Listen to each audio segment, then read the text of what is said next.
I'm Bruce Gordon.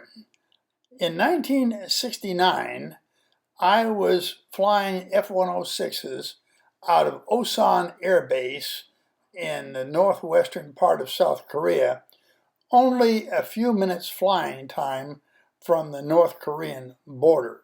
Our job was air defense of South Korea. We had F-106s, and near to us were F-4s, whose job was ground attack in case of a Korean war. I took those pictures actually in Korea when I was there. Our aircraft were protected in reinforced concrete shelters, and in later years, blast doors were added to these shelters. We totally expected that we would be the targets of rockets and air attack from North Korea if a war ever started. Our shelters were arranged in diamonds A, B, and C, you can see here. This is a current picture from Google, and it's more developed here than when we were there. But A, B, and C diamonds are still there. We were in diamond A, and F4s were in diamonds B and C. We were closest to the runway because everyone figured that as the air defense fighters, we had to get off the ground first. There were major differences between the way the F-106 and F-4 squadrons were commanded. The F-106 was a single-seat fighter, and our commander allowed us to have motorcycles. There was a South Korean law that said we could not import motorcycles from Japan, but we got around that by ordering motorcycle kits from Japan and assembled the motorcycles ourselves in our barracks. The F-4s had, of course, twice as many pilots and crews as the F-106s, so they were issued an adequate number of pickup trucks to get everyone to and from their barracks. These motorcycles became a major factor in an upcoming surprise exercise. To see how fast the F-106s and F-4s could get off the ground in case of a North Korean attack, we had what's called a Coco Scramble. In a Coco Scramble, a siren would go off, and we would all get to our planes as fast as we could, taxi out to the runway, turn down the runway, light our afterburners, and then immediately come out of afterburner, taxi on down to the end of the runway, turn around, and taxi back to our diamonds. Early one morning, while we were still in bed, the base siren went off, and the base loudspeakers blared, "Coco Scramble, Coco Scramble." I jumped out of bed, put on my flight suit and boots, and headed out the door. The F-106 barracks and the F-4 barracks were located together some distance from the diamonds on the other side of the base golf course. As the F-106 pilots jumped on our motorcycles, the F-4 pilots were climbing into their pickup trucks, but they had to wait for the whole team to get there before they could leave with the pickup trucks. I could hear the F-4 pilots calling, "Hey, where's Joe? Tell Joe to hurry up, get a move on." As we left and roared down, I went roaring right across the golf course, right into my Area A, went to the operations building, ran in. They had my authenticators, my helmet, and parachute all ready.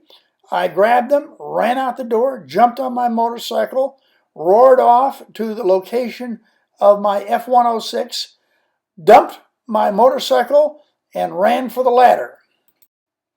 Our crew chief barracks was located much closer to the diamond, and the crew chiefs were able to run directly to their airplanes. My crew chief was already there at the airplane, had the canopy open and the ladder up. I hopped on the ladder, climbed to the top of the ladder, jumped in the cockpit, and he helped me strap in. He pulled off the ladder. He'd already started the power cart.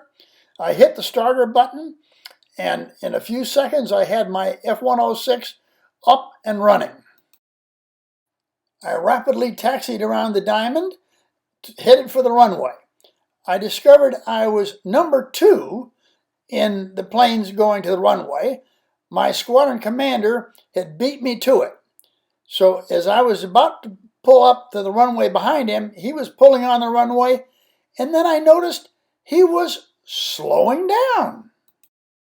He pulled off to the side and opened his canopy and was waving me on past. As he passed me, I could see that he had flamed out and had a problem. I switched immediately over to maintenance channel and called him on the radio and told him to get people out there, that the commander needed help on the runway. I then ran up my engine, released the brakes, and I was the first person going down the runway, popping my afterburner and out of afterburner and taxiing down to the end of the runway. I turned off the runway, and as I was taxiing toward B and C diamonds, I noticed that the F-4s were just getting started and moving out onto the taxiway for their scramble. I waited till all the F-4s were out of the way and then taxied back to my diamond and parked my plane. We gathered in the operations room to debrief the mission. Our squadron commander was very embarrassed, and he told us that as he was pulling onto the runway, he was moving rapidly with his hands, and his left elbow caught his throttle and shut off his engine as he pulled on the runway. He saw me coming there, so he opened his canopy and waved me past, and very quickly the maintenance crews were out there. The F-106 normally started from a power cart, but in emergency we could start from using onboard compressed air, but someone had to turn the switch in the wheel well. The maintenance crews ran out there, he yelled at them to switch to internal air. They went to the wheel well, turned the switch. He was able to start with battery power, started his engine, and then was able to run up and make his full afterburner move down the runway. And he was the last F-106, but he got there before the first F-4 made it. All the F-106s went down the runway before the first F-4. This not only showed that the F-106 could start and taxi much faster, but showed the importance of motorcycles. I have a book, a Facebook page, and a YouTube channel, all called The Spirit of Attack. The spirit of attack has to be in the hearts of the pilots, the ground crews, and the commanders. And a few motorcycles sure helped. My book is available for $34.99 on Amazon.com, or if you don't like to spend so much money, just send $20 to me at this address, and I'll autograph it, add my motto, which is always be spring-loaded in the go position. I'll mail it to you, postage and fees paid in the USA, cash, check, or PayPal.